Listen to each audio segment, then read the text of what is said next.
Hi, I'm Dr. Jeremy Thompson. In the last video we talked about the dynamics of relationships, but in this video we're going to talk about the actual practical aspects of communication, the things that you need to put into practice on a day-to-day basis to make your relationships work. What are the three most commonly used communication styles that people tend to use in their day-to-day life? And where have they come from? Why have we evolved to have these communication styles? And to be effective in your communication, what are the 5 steps that you need to follow if you really want to have better relationships with all the people around you? You might remember in the last video we talked about the dynamics of communication, and you can imagine that this might be a person that you are trying to communicate with and they have a good positive side there, and that this person down here might be you. What you're trying to do in your relationship is to connect your positive interests with another person and develop the things that you have in common with them so that you share similar interests and you get out and do positive things together. And that forms the basis of your relationship and your friendship with that person. But of course, what do you do when you get hit by a few of their negatives? For instance, they might start talking down to you, or they might belittle you. Perhaps they might get angry or aggressive about something, and then you feel their negative characteristics coming at you. And there's a real tendency in yourself for these to upset you, to arouse some of your own negative feelings. And you can almost feel yourself drifting over to this side yourself and reacting back inappropriately with your own negative forces. So you might throw back a few negative comments to them, which of course upsets them, and there's more negatives coming back towards you, and the whole relationship can unfortunately degenerate into a fairly dysfunctional conflict. And for the dynamics of communication, in effect, by using this model, what you're trying to do, on the one hand, you're trying to stop yourself from go over here and act negatively yourself. At the same time, you need to stand up strongly against another person's negative behaviours by saying, well, hang on a minute, I'm not comfortable with what you're saying there. Is there a problem behind this that you need to discuss, or perhaps maybe I can help you with? You want to try and connect back to their positive side. See their negative characteristics and behaviours as a bit of a smokescreen, and that somewhere behind that there is the positive person, and that this is the person that you want to deal with. Now, that's fine as far as the dynamics and the principles of it, but it's not so easy when you try and do it in practice. How do you do it in practice in your day-to-day life? Well, that's what we're going to talk about today in this video on communication. The actual exact sort of things that you might say to a person so that you can keep your relationship on this positive track. Now, you probably already have a style of communication that you mainly tend to use. But what are these 3 most commonly used styles of communication that are out there? And where do they actually come from? How have we evolved to have them?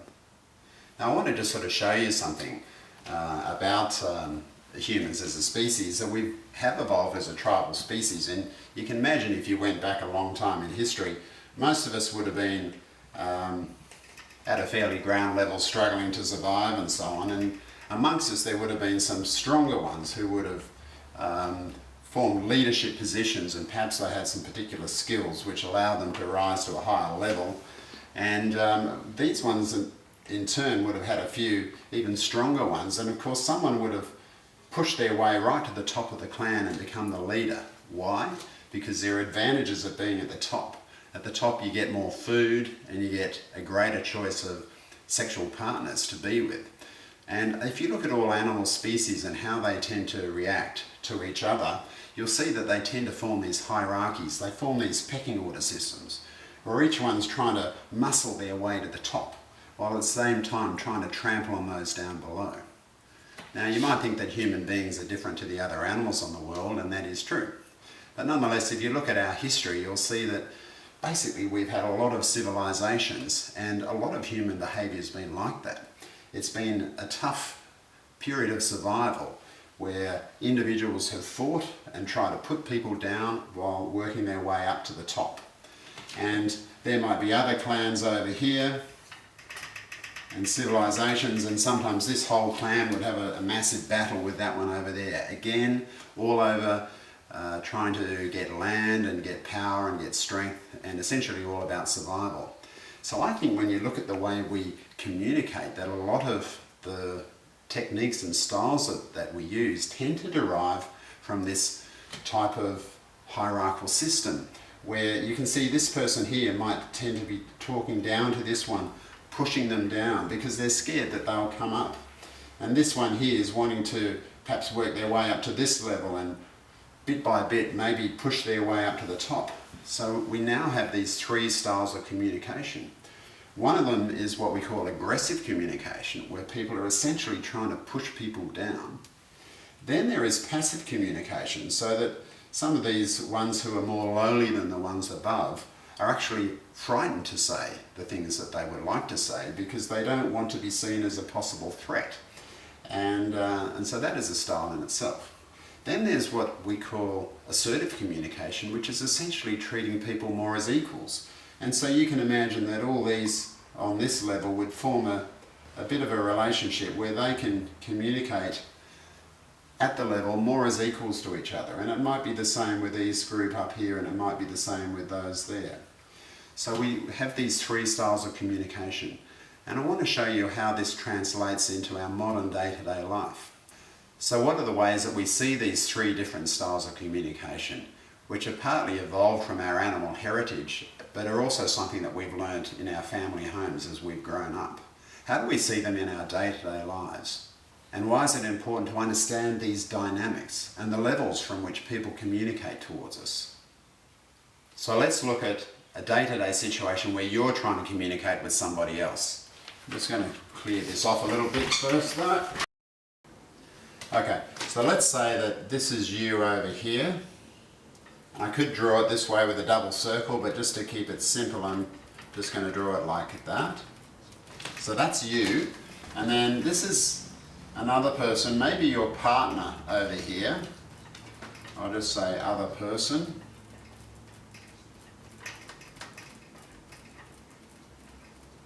So they're over there, and you can see that I've drawn you both at the same level, and between you is an issue.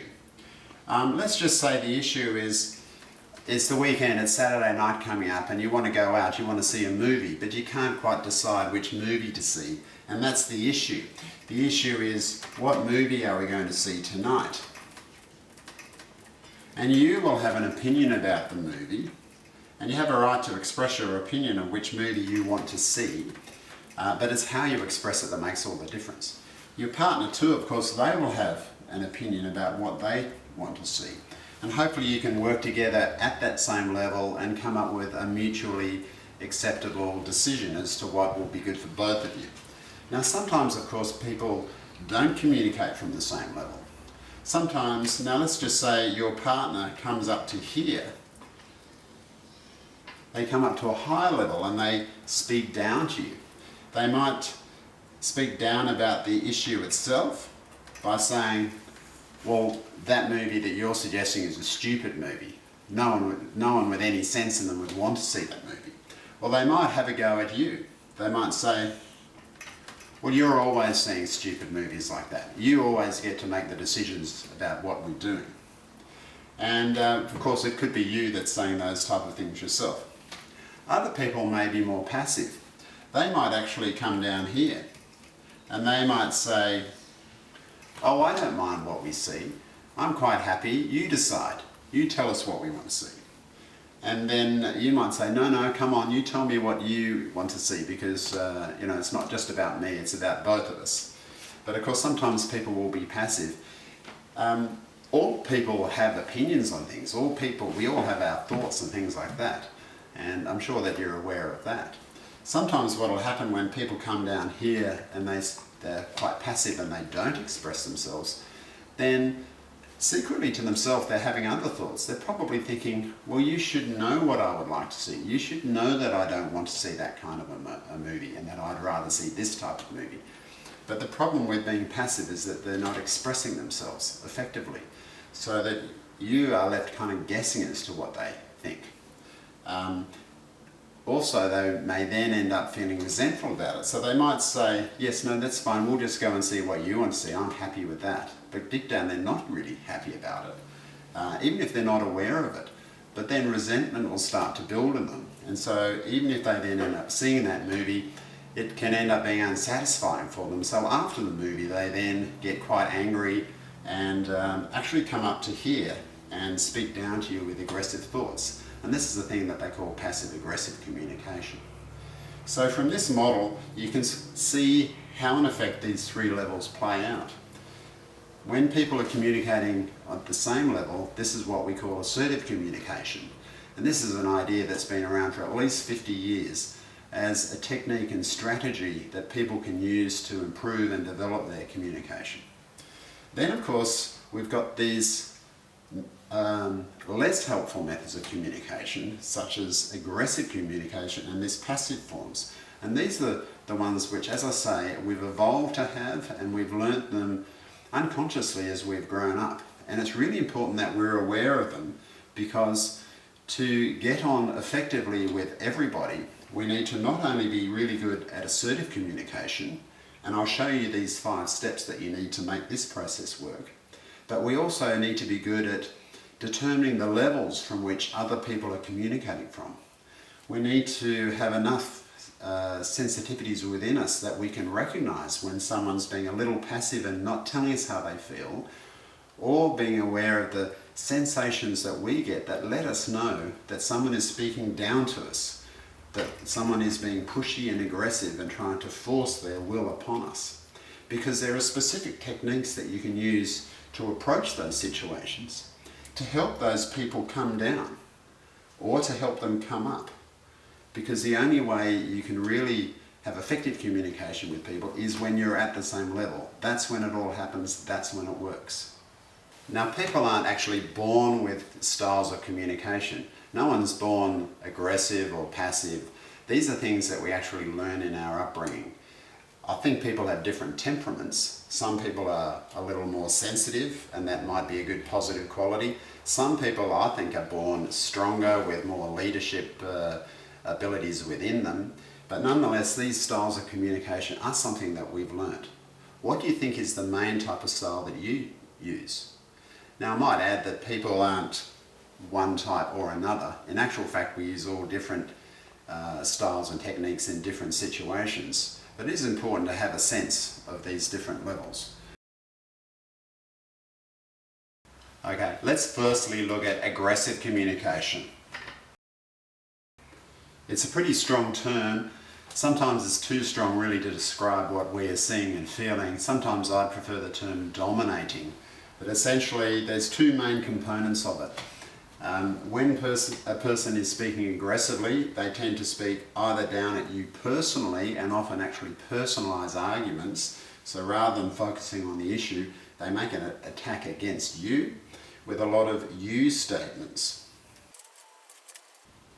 Things like, you shouldn't do this, or you should have helped me more. You should have been more caring back then. You shouldn't speak to me like that. You should know that I don't like seeing movies like that. You should help me more. You're always being mean to me. You never listen to me carefully. You never consider the things that I might want to do. So they're all examples of you statements. Essentially, the person is taking a higher ground and speaking down to you. It's almost as if they're a school headmistress or headmaster. It's as if they're an authority figure and that you're a lowly person. It's very dismissive. It makes you feel small. When people speak to you like that, you get an angry feeling within you. You feel feelings of resentment. You don't like being spoken to that way. A lot of people who use this aggressive style of communication don't realise what they're actually doing. They don't realise that they're really annoying a lot of people, that they're rubbing people up the wrong way, and that people are not wanting to speak to them because of the style that they're communicating from. It's not the actual substance of what they say, but it's the way that they're saying that annoys people. The other common thing that they do is they use judgmental statements. So they make judgments about the issue as if they're the expert. So they make judgments. Things like, that's not right. That's not what happened. No, it didn't happen like that. No, you're wrong. That's not the way that it is. Well, obviously that's a stupid thing to do. So again, it's as if they're an expert on all these topics of interest, as if they're a world authority. Now later on I'll explain to you how to deal with people who use aggressive communication so that you can diffuse their aggressive style and you can help them to get back to speaking more assertively and expressing their thoughts about the issue, but more from an assertive point of view. But before I do that, I'm going to talk about passive communication. That's people down here. Now, passive people, a little bit like aggressive people, tend to be a bit low on self-esteem. They don't have the confidence to tell people what they think or what they believe. They have lots of good thoughts and lots of good ideas, but they're essentially too scared to put them out there. They have this fear that if they did voice their opinion, that someone might laugh at them and say, oh my gosh, that's the most stupid thing I've ever heard in my life, you complete idiot. And perhaps they've had people say that sort of thing to them before. Actually, often in their childhoods, they've had overbearing parents or maybe really critical parents. Sometimes it's their brothers and sisters above them. Sometimes they might have had a brother or sister who really excelled, was brilliant at school, brilliant at sport, and they weren't quite as good, so it looked to them that they were the dummy and the others in the family were the smart ones. So they get in this habit of not saying the sort of things that they're thinking and feeling in their heads. I think it's a great shame when people are like that, because in my view, we've all got positive strengths and talents within us, and we just need to find those talents and strengths and get them out there. That's the way to be effective in your life. But a lot of passive people keep this to themselves and they stew on it. Sometimes it leads to angry, resentful feelings, which they then direct onto others, and every now and then it comes out with a big burst and they'll then become aggressive. It's what they call passive-aggressive communication. And like a volcano, they'll explode and really let someone have it. For example, sometimes you might hear in a work situation, someone will say, oh my gosh, did you hear about Mary? You know how quiet and pleasant she is? Well, she's just gone berserk and she's absolutely abused the boss, yelled at him, thrown things, smashed things. I'm pretty sure she's going to get sacked from that job. But alternatively, people, when they're passive, rather than letting it out against others, they just simmer and stew on it. Sometimes they turn it inwards on themselves, so that they have a lot of self-blame, a lot of self-pity. They become a bit of a victim. And they know that they're capable of doing so much more.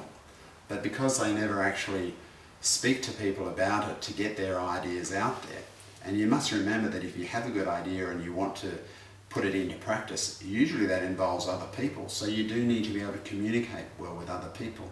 If you haven't got that skill, then you're a bit stuck with it. So you never achieve what you're capable of, and that is quite soul-destroying in a way. So many passive people end up getting depressed or inwardly stressed and develop a whole lot of anxiety symptoms as well. So it's definitely an unhealthy way to be passive in your communication. So in practice, passive communicators don't express themselves. They stew on things. They either get resentful, which then comes out in aggressive forms. And actually one interesting point is, while as these passive people don't say the things that are on their mind, if you actually listen to the dialogue that's going on in the back of their head, the sort of thoughts that they're often thinking are often the same sort of thoughts that an aggressive person will put out there. And it will be these thoughts. You should know what I'm thinking. You should know that I don't like that. You should ask me and listen to my point of view. If they don't turn it on other people, they turn it on to themselves. And so they get stressed and depressed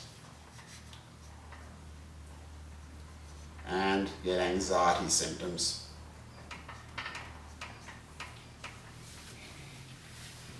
and rather than communicating, there's a bit of a void going on there. So what do you think your style of communication mainly is?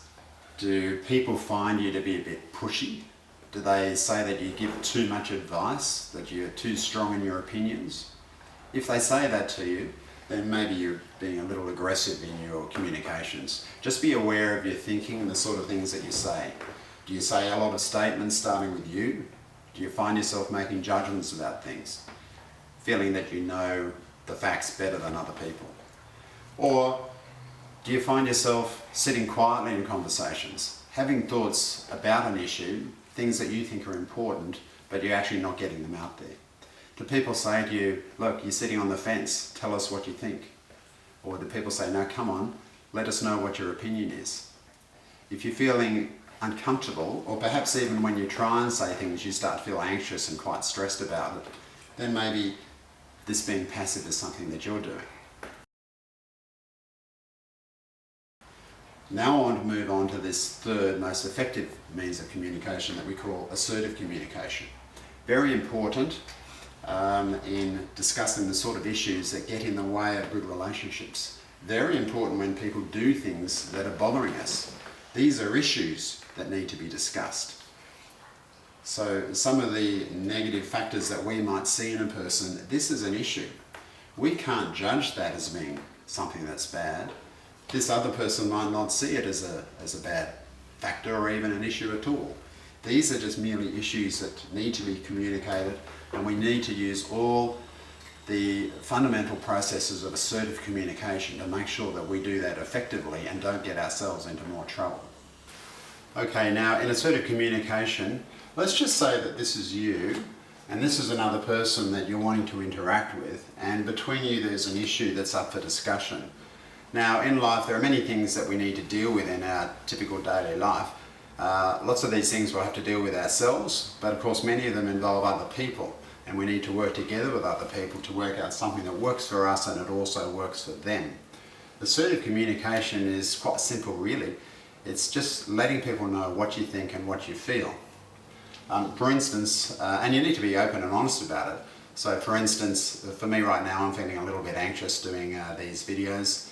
And so if I'm just telling you what the thoughts are that are in my head and what I'm feeling in my body, not for any particular reason other than just to let you know where I'm at, then that's just an example of what assertive communication is. It's good and it's important to do because to get on well with people, if they know how you're feeling and where you're coming from and the things that feel important to you, and you have a good sense of what they're feeling quite deeply, the thoughts that are on their mind, then you can work together and come up with better resolutions. And also you're unlikely to run into troubles later on where people haven't expressed themselves, and then you find later on that they really weren't quite happy about something but never told you about it earlier on, where you could have actually done something useful to prevent a possible problem. Let me give you an example of what happens when you don't communicate assertively. Well, you might think of a situation perhaps where you're at work and your boss says to you, okay Jeremy, I want you to get this report done within a couple of days. We've got all these financial figures that need sorting out. We need to assess the way our company is going to move on this big project that's happening, and we've also got to organise the staff that we need for the project to be done by Friday. Do you think you can do all of that? Now of course you might already be feeling an anxious feeling that you can't actually get all that done by Friday, and the best thing would be to say, well yes, look, I'd like to help you, I'm feeling a little concerned that maybe that's a bit too much. It is better to have your thoughts out there, but of course someone who's not assertive might be a bit passive and just say, yes, I can do it, that's okay, no worries. And of course what happens? Well, the realities are there's only so much one person can do. So by the end of the week, the person has been stewing on trying to do all these things, knowing that it's impossible, but if they're not assertive, they won't even ask for help or try and get people on side or even communicate that perhaps this is just too much of an ask and time needs to be better rescheduled. Sometimes people are passive and they don't express what they're feeling, and so then of course what happens is the deadline comes around and the project's not ready, the work's not done. Then that ends up annoying people. not only the boss, but the fellow workers who will say, well, hang on, you should have told us that you couldn't do that. You know, we would have helped you. Maybe, you know, perhaps we could have got a much better result. So things can end up in real disasters just because people don't communicate assertively. So what are the 5 steps for communication? Well, step 1 is that the first person, and it might be you or it might be the other person, so one of you expresses your point of view about the issue. So let me just write this down. One of you normally has a stronger urge to discuss the particular issue, and whoever that person is normally the first one to say what they're thinking about it. As I said before, all you're really trying to do is let the person know what you're thinking and feeling about that particular issue. Why is this important? Because people can't read our minds. It's funny that we often think that they can, but they can't. We need to let them know what we're thinking. We need to let them know what our thoughts are about this particular issue. The other funny thing is that even though we do try and express ourselves, people often pick up the wrong idea. They pick up the wrong message. So part A of step 1 is that we need to express our opinion, but the second part is that we need to check that the other person has listened to what we had to say and that they've understood. So let me write that down. Express your opinion. Okay, so step 1 is express your opinion and check for understanding. How do you do that? Well, first of all, when you express your opinion, you express it from the I point of view. You want to have a good sense of who you are and what you think about this particular issue, and tell them what the deeper parts of you are wanting to do. So it might be something starting with I. So for example, well, I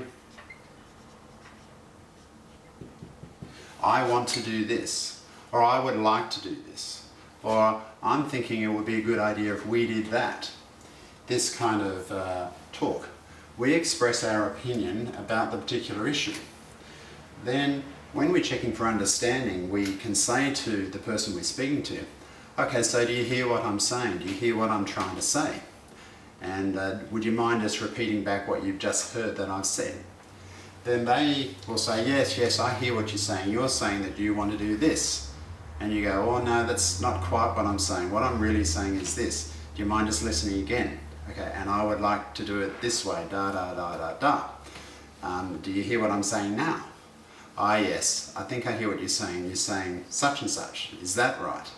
And you go, yes, that's it. That's exactly what I'm trying to say. It's very important that you follow through on this step 1 right to the end. And the only way that you can really know that the person you're speaking to has understand your point of view is if they can actually repeat it back to you.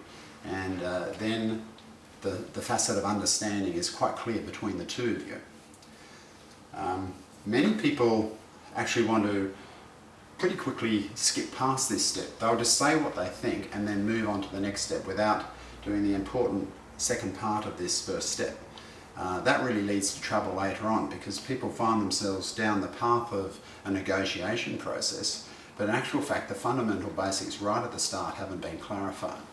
Have you ever been in a situation where somebody rings you up and says, "Where were you? You said you'd be there." And you're thinking, "No, I didn't." And so you'll say to them, "No, I never said I'd be there." And they say, "Yes, you did." And straight away you find yourself in this real situation of conflict with a lot of stress and maybe a lot of aggro going on. And what it all boils down to is that you did have a communication with that person perhaps the day before, and you never really quite got this step 1 right, where either one or both of you expressed your opinion and then you actually checked and really clarified to make sure that there was understanding on both sides. Okay, now step 2, I'll write that down here. Step 2 is quite simple, and that's just that the other person then gets to express their point of view. You've got your thoughts and feelings off your chest. You've told this other person how you feel about the particular issue, and not only that, you've got a bit of feedback from them so that you've checked that they've heard and understood what you're trying to say. Once you've had your opinion, it's now their turn. They also have a right to express their point of view. And so step 2 is you need to listen. This is very important A lot of people think that to be a good communicator you have to speak really well, but in actual fact probably the most important facet of good communication is being a good listener. There are many people that can talk and talk and yap and yap and yap and yap and yap, but they're not really good communicators because they never actually listen, which is a bit of a problem. In fact, they're not very good at assertive communication. They're more what I would call aggressive communicators because they kind of yap and talk down to you all the time and they never listen to your point of view. So step 2 for you, if you want to be a good assertive communicator, is you need to listen to this other person. Who is this other person? There are many facets to them. What are their thoughts and feelings? How do they feel about the issue? So you need to listen, you need to ask questions. Because often they will have a different opinion to what you do about the issue, and you want to understand why. So you might say, okay, yeah, that's interesting. I wouldn't have seen it that way. What is it that makes you feel differently to how I feel about this situation? Do you have some background thoughts, or have you ever come across this sort of situation before? You want to understand where they're coming from, the reasoning behind their different thoughts. And in the same way there's 2 parts to step 1, the second part of this part where you're doing the listening is you want to give feedback. So you will say to this other person, okay, so if I'm hearing you right, you're saying this, that you think it would be a good idea to do it this way because of these reasons, da da da. Is that right? And you're hoping, of course, that they'll say, yes, that's right. Sometimes it's a real surprise to you that they'll say, no, that's not what I'm saying at all. And you suddenly think in your mindset, whoa, gee, I've obviously picked up the wrong vibe here.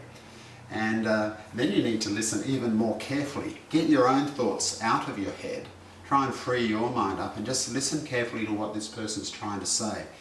Okay, now step 3 is where the 2 of you work together and see if you can find a mutually acceptable resolution. Let me just write that down. Okay, now actually, the first 2 steps I think are the most important. It's amazing how often, and you might have done this yourself, is that you say things and you just assume that people understand what you're trying to say. But of course, they don't. And that's where people get themselves into trouble. What they'll do is they'll quickly blurt out their opinion. Half the time they won't even bother asking the other person about their opinion. And they're straight away onto this step 3, trying to work or even push their way towards a resolution. But these first 2 steps are really important. I think if you've got those steps done and you're both happy with them, so that you've expressed your point of view and you know that the other person understands you well, and you've heard their point of view and they know that you understand where they're coming from, you've really got a sound platform that you can then usually fairly effectively work out step 3, which is where you both work towards this acceptable resolution, something that's going to work out well for both of you. So how do you seek a resolution that's good for you and good for the other person? Well, it's really all about asking a lot of questions to increase our depth of understanding of what's behind another person's point of view, and then trying to marry that to our own thoughts and feelings about the particular issue. How do we do that? Well, it's important to understand that people have needs and they have fears. And that's quite a simple thing, but important. People have needs and they have fears. You can keep the positive centered model in mind there. There are needs that come from the positive core of a person, things that they really want to do, things that are important for them. And they also have various concerns, and they might have a few inappropriate fears and anxieties too. These things all come into it, and really this step 3 is a questioning process. It's asking people questions because sometimes it's surprising that other people don't think the same way that you do. So you need to understand, well, why is that? And you might ask questions, okay, so you seem to have a different opinion about this. Why is that? What are you thinking? What is it that you need? And do you have any concerns about this particular issue? Is there something that's worrying you, or is there something that's bothering you? You might want to try and get a bit of background to their concerns. And by understanding things at a deeper and deeper level, it helps you all get together so that you can then work together and come up with a resolution that's really going to be effective for you and work well going into the future. Okay, now unfortunately, sometimes despite our best efforts to follow through all these steps through and try to reach a mutual understanding with people, unfortunately it's just not happening because we have a fundamental difference of opinion about this particular issue. And it's just something that neither of us are willing to budge on, and so therefore we reach what is step 4, and that is where we need to agree to disagree. There are some areas where people quite commonly just completely disagree. For example, on religious matters, could be political matters. Various people have associations with this particular group versus that particular group. In my belief, we should all be able to get on with each other even though we have disagreements over specific issues, as long as we follow the right process.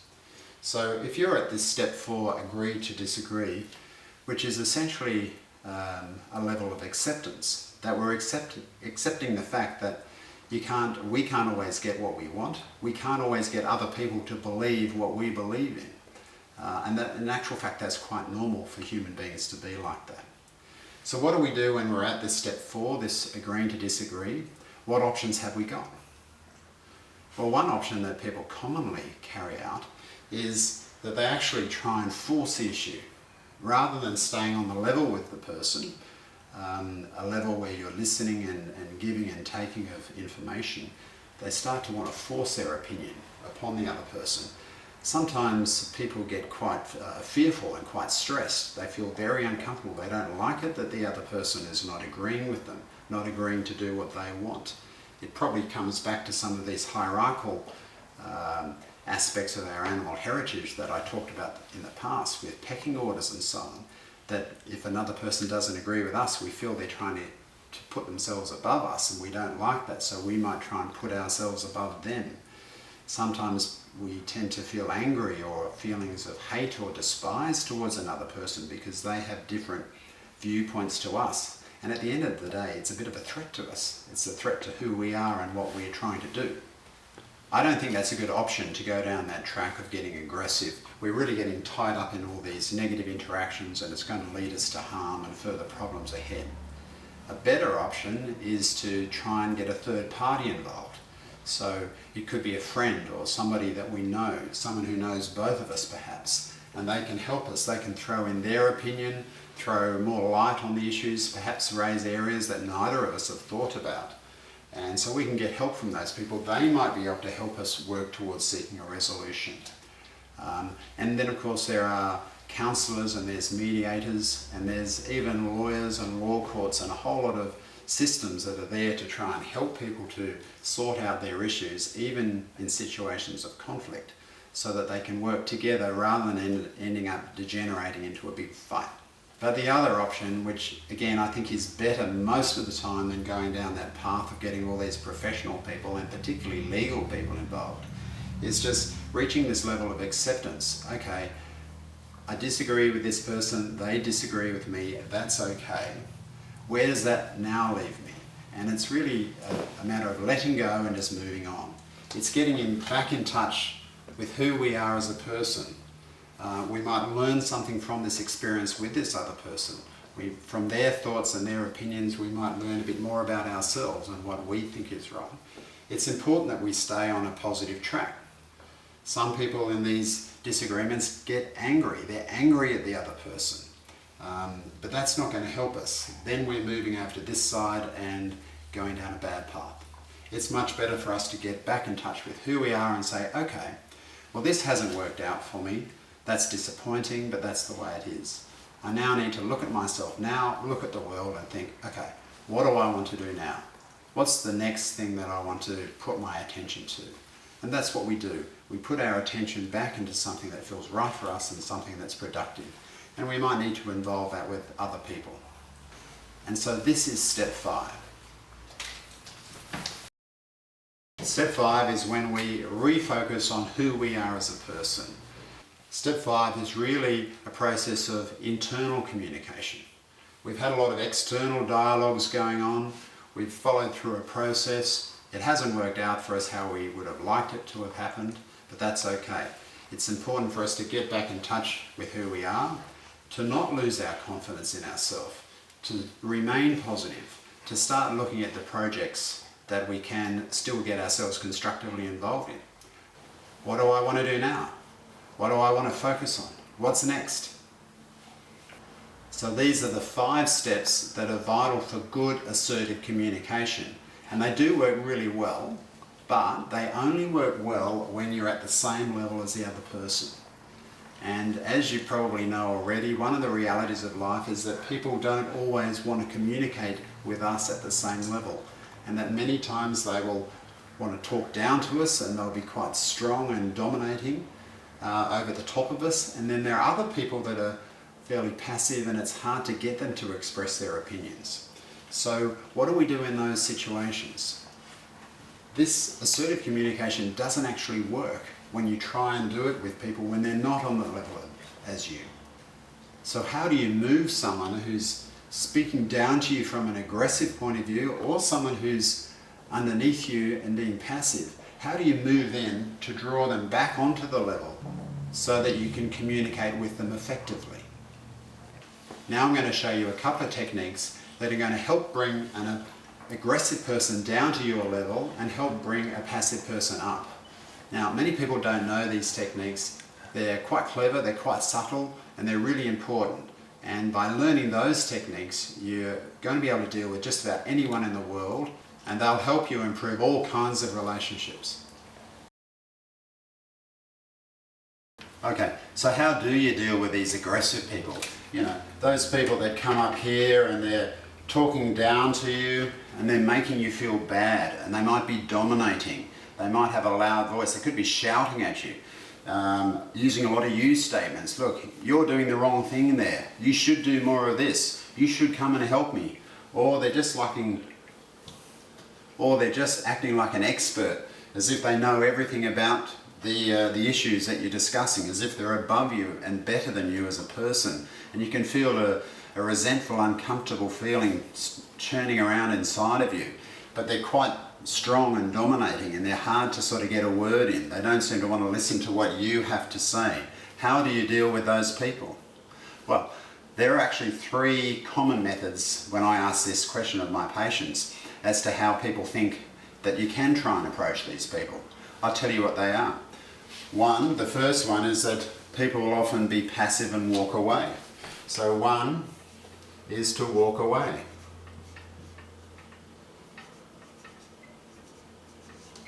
Unfortunately, that is being passive though.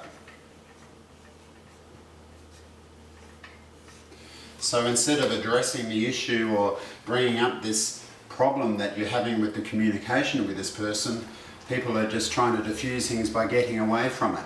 That does give them a little bit of short-term safety, but the problem with it is that the issues and the problems are all still there. And by walking away, you've still got the bad feeling within you, and you're going to stew on it, and it's going to make you feel uncomfortable. It's not going to be good for your long-term relationship with your person. But nonetheless, that's what a lot of people do. The second thing that they commonly do is they react back, but a bit aggressively.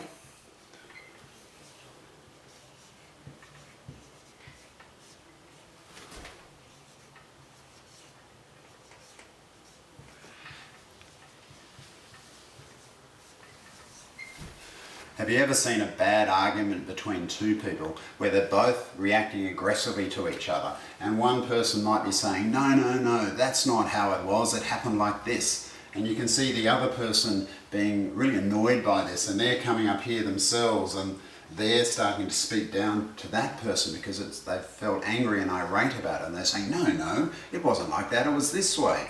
And this person will say, no, it wasn't like that, this is how it happened. And you can see them getting angrier and angrier, and then they lose track of the issue altogether and they start attacking each other personally, saying all sorts of awful things about each other and bringing up things from the past that have got nothing to do with the issue at all. And the whole situation gets out of control and can even lead to, quite a terrible situation. Well, that's what often happens when people react aggressively. It's unusual that they'll get a clear, decisive, positive result from it, that's for sure. Now there's a third method that people think is a good idea to use, and that's by using assertive communication.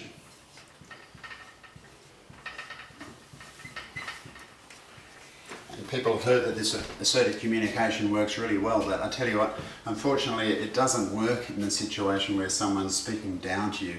So the aggressive person might say, "You're wrong," and you might come back with an assertive statement, "I don't like the way that you're speaking to me."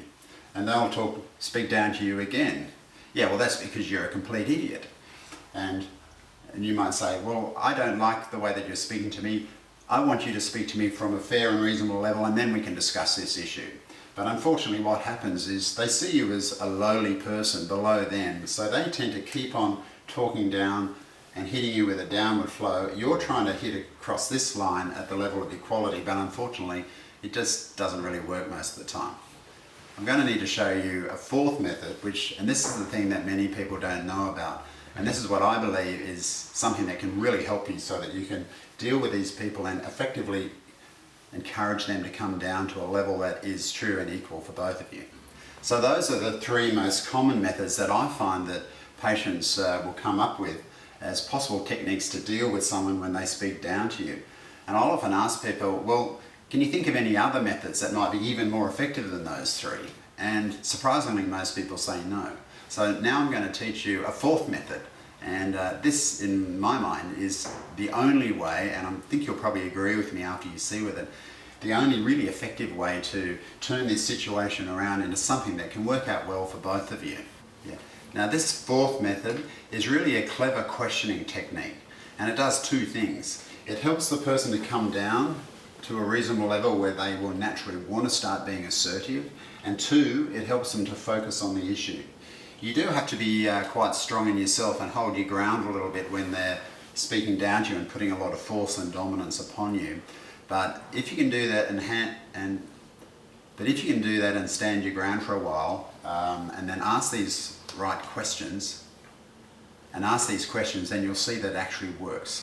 So this fourth technique is asking questions. But they need to be the right questions. They need to be well thought out and structured questions which have a purpose in mind. So 4 is asking questions.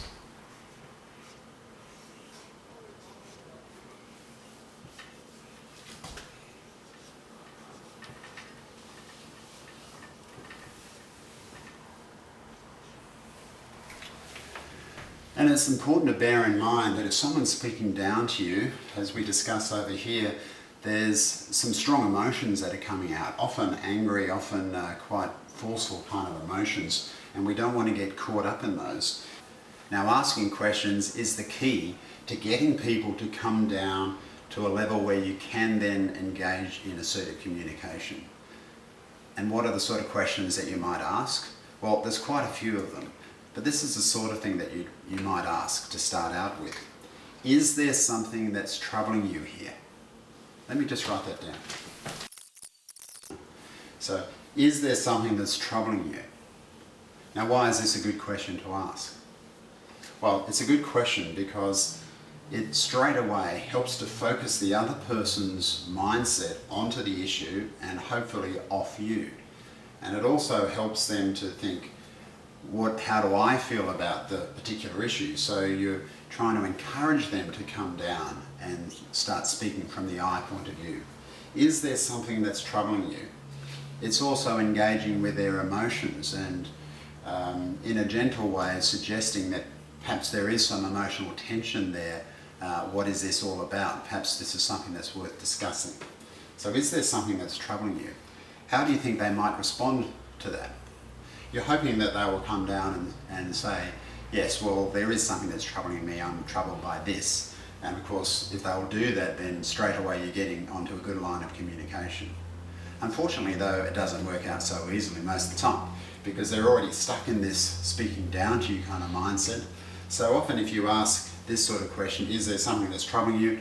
They will continue to respond in their heavy-handed way and they'll say, yes, there's something that's troubling me. You're troubling me. All the things that you're doing are causing me a lot of strife and they'll keep giving you a hard time. If they say that, well, that's to be expected. You can then follow that up with another question, something like this. So what is it that's bothering you about X, about the particular issue? Or what are the specific aspects of this situation that are causing you the most concern? So you can see from this questions, this what is it? The it is helping the person to focus on the issue again. That's bothering you about X again is trying to get them to focus on the issue.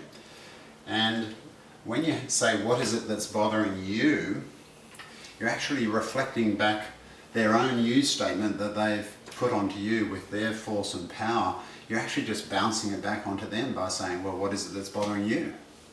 And you can use this in any situation. Somebody might put a lot of pressure on you, ask you a really difficult question. You can just bounce it back on people and say, yeah, that's a really difficult question. What do you think? What is it that's troubling you about it? What are the issues of concern that are on your mind? Or how is this making you feel? So these questions are not just simple, unthought out questions. They're carefully guided towards helping and encouraging the person to suddenly want to come down and want to focus on the issue again. Get away from their power trip or their personalising style of argument so that you can actually then engage and move towards assertive communication. Now, if you see people who are really good at this sort of thing, what is it that is the fundamental difference between this line of questioning compared to those other three methods that I showed you before that don't really work? And in my mind, what it is that these people that can effectively ask the right questions are aware of the dynamics. They're aware of the fact that to be able to communicate well with a person, you do need to be on the same level as them. And there's an acceptance and an understanding that unless you are on the same level, it just doesn't work. So there's no point even trying. There is this initial period where if they're up here and speaking down to you, you just need to keep bouncing back with the right gentle questions until eventually the person does come down and you will hear them eventually say, okay, I'll tell you what's really on my mind. It's this. I was really upset about the situation when you did such and such. That caused me a lot of problem and has put me in a really difficult position. And now I'm faced with the prospect of having to do all this extra work or something like that. Now, when that situation arises and you feel them coming down and they're now coming with their own I statement, then of course what's actually happened is they've started engaging with and using the assertive communication model. So we've actually gone back to step one of those 5 steps for good communication. They're now, rather than saying their you statements or their judgmental statements, they're now coming from the I point of view. Now, when they do that, you actually feel a whole level of tension lift off your whole situation with that person, and it's quite a relieving feeling for you to have. And then is the time to show empathy for that person. They felt a lot of stress and tension, and it's come out in a form of anger, which you may not have liked. But now they've released a lot of that, and then they've now come down and they're being assertive. This is the time to show empathy and say, okay, wow, I can see now why this has upset you so much. I can see why it's been so troubling for you. It must have been really hard for you to handle that, and I'm sorry for my contribution that made things worse for you. Something along those lines. So you do show care and you do show understanding. Just one interesting point is that if someone's actually being aggressive towards you and they're up there and dominating you, I don't think it's helpful to show empathy to a person when they're in that situation. If you try and show empathy to people when they're being really angry towards you, they actually don't take it on board. All your kind words, all your goodwill and good feeling, they just brush it off because, as I said before, they're up here, they're not really even accounting for anything that you say. On the other hand, if you can show them that you are trying to understand, that you're willing to listen to them, they actually really appreciate that. When they feel that you've heard and understood, and they come down and they can feel on the same level as you, then there's a bit of a bond that's starting to form. In actual fact, you can start to make good friendships with people that you might have had a really adverse, conflictual kind of relationship going with, simply by going through this process and get that good feeling of mutual understanding between the two of you. Then you can actually work quite productively into the future. Now, you can call this technique a reflective questioning technique if you like. In my book, I actually call it the latent Hewitt technique, and I've named it after a pretty famous Australian tennis player whose main skill is he's had incredible ability to just be able to get the tennis ball back in court all the time. He's not a really big guy, he's quite short, and he's been playing these big fellas for years who keep pounding the ball down at him, but he's managed to, in a really dogged way, just keep plugging the ball, keep getting it back in play, and just waiting for the right time, and he's been very successful. And in a way, that's exactly what you do here. People keep bombarding you with their angry thoughts and their pressuring questions, but if you can just hold your ground, just be steady, not run away from it, or on the other hand, don't get overly aggressive and try and fight back at them, but really just hold your ground and just keep reflecting it back on them with these gentle questions until eventually things soften and you find the levels equalise with the person. That's how it works.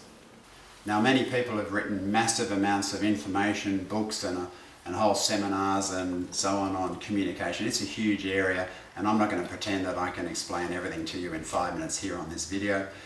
Plus, I've got more information in my book, some really good chapters on it, which will help further explore the whole area. But the important message that I want to get across is that the fundamental thing to be aware of is the levels that you're at when you're communicating with people. You can tell when you're on the same level with people and it's quite comfortable, and you can discuss the issues and work together and come to the right answers. When you sense that people are either above you or below you, that's the thing where you then need to ask the right questions to get them on the same level as you. And once you have them on the level, that's when you can move ahead, and not before. Okay, now we're going to talk about how you can help someone who's a passive communicator to better engage so that you can converse with them more freely. Have you ever been in a situation where there's someone, maybe they're really shy or they're just reluctant to engage, and you're finding it really hard to work with them, and you know that they've got things on their mind because they come out later and you feel a stressful difficulty in your relationship with them. How do you deal with that? So how do you deal with passive communicators and help them to come up to a level where you can negotiate with them more effectively? Well, interestingly, people who are passive communicators, they will communicate with people as long as they feel comfortable. And often they'll have friends out there that they can actually engage quite well with. But the thing is, they do have a real sensitivity to being spoken down to, and generally they don't like conflict. So we have to be really careful about the way we word the things that we say to them. The first thing that I think we need to do with them is we need to break the ice. We need to get them to open up.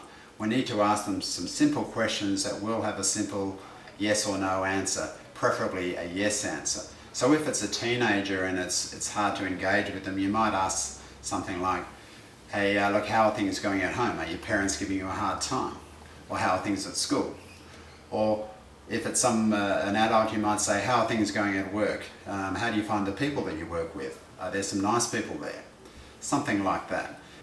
Once they give you a simple answer, then that gives you an opportunity to respond to that and perhaps build up a bit of rapport with them. Okay, so ask open questions. Okay, and the second one is to listen. To listen and be patient.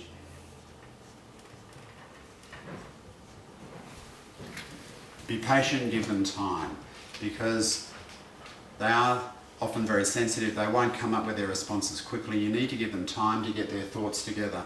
They might be wary of where you're coming from. Perhaps they feel that you're putting pressure on them. You need to be quite sensitive and looking out for subtle signs that they're feeling some tension. Just as an example, what I might see in my practice would be there'll be a parent there with their teenage son, for example, and they'll ask a question of the teenage son, but the son takes a long time to respond, and they need a bit of time to get their thoughts together and work out what they want to say. But I often find that the parent will bombard them with another question or start putting pressure on them. You know, come on, tell us what you think, you know, spit it out. But all of this makes things get worse. It's best just to be patient, give things time. The passive person will respond when they're ready. That's the important thing. A third point is that we need to get to know the person, and that it can be difficult because they're not easy at coming forth with expressing all the things about themselves. It sometimes can help if you've know a bit of background about the person so that you can ask them some specific questions. What the problem is that their sensitivities and perhaps issues with conflict and an overly worried state about dealing with people and seeing things as confrontations is that it's hard to actually get through to the person.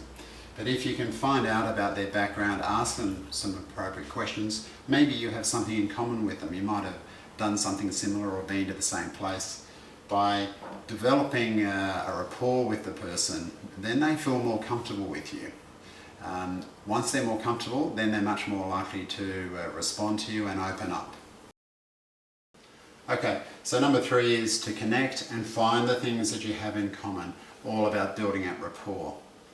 Then once you have a level of rapport happening with the person, then maybe now's the time that you can actually start addressing these issues. And that's where you need to use very gentle questions with them. And it will be similar sort of questions that we used before in the aggressive technique.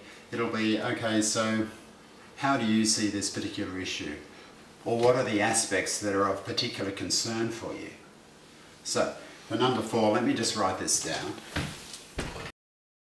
So step 4 is asking gentle questions to understand their viewpoint, but to also understand their concerns.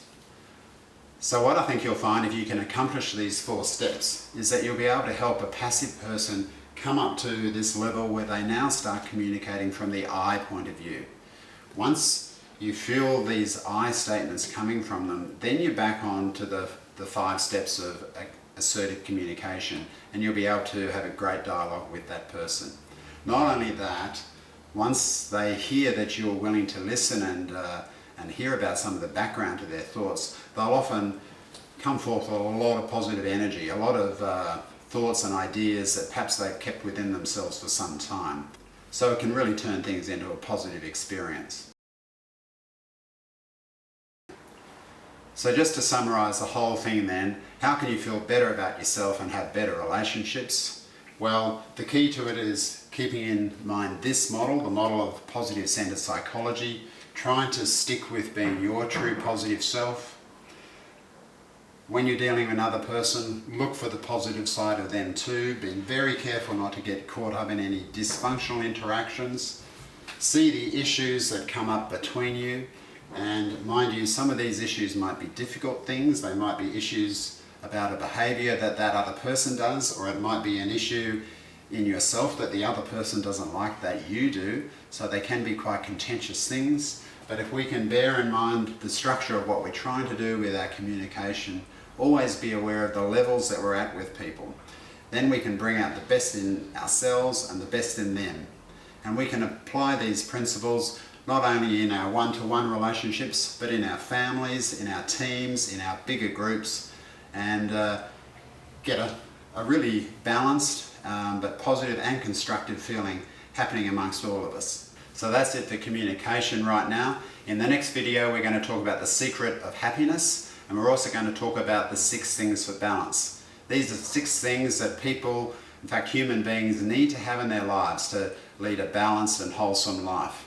Many patients of mine who I've seen many years after I've seen them for counselling in the past have come back to me and they've said, you know, the one thing that I really remember is those 6 things for balance. That's the one thing I still always try and maintain in my life even today.